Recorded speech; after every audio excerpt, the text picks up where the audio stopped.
You ask Tiger to solve. This deals with linear equations with one unknown. The final result is x equals -1/7. Let's solve it step by step.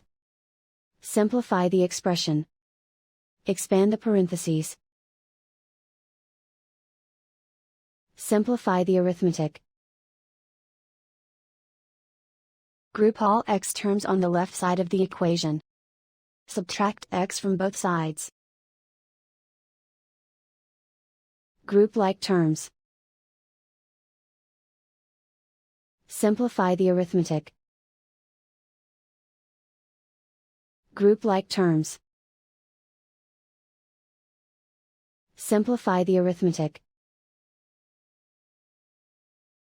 Group all constants on the right side of the equation. Subtract 2 from both sides. Simplify the arithmetic.